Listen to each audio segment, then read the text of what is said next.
Embrapa traz novidade para a AgroBrasília 2012. E quem vai falar um pouquinho sobre essa novidade é o Edson. Edson, explica um pouco mais sobre o que é essa vitrine.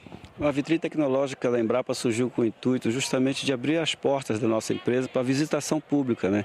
E é uma oportunidade ímpar do produtor, né? No caso aqui do AgroBrasília, os produtores visitarem tudo que é de novidade que a Embrapa está lançando no mercado, está disponibilizando novas tecnologias para o mercado.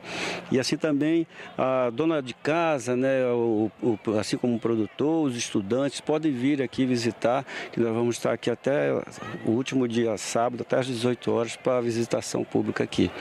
Esse ano a feira traz o tema sustentabilidade. Tem tudo a ver? Tem tudo a ver, porque nós fizemos um desenho, toda a vitrine de tecnologias, é interessante ressaltar que nós fazemos um desenho referente a cada tema de cada exposição. Então aqui o tema desse ano do AgroBrasília é o cooperativismo e sustentabilidade.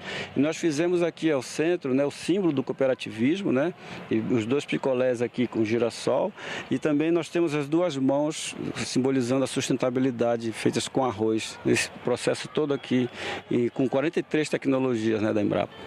Só de curiosidade, quanto tempo leva para fazer essa demonstração?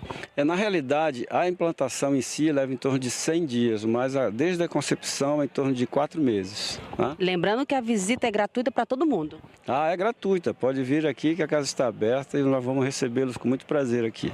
Edson, muito obrigada. AgroBrasília 2012, a grande feira do Cerrado brasileiro.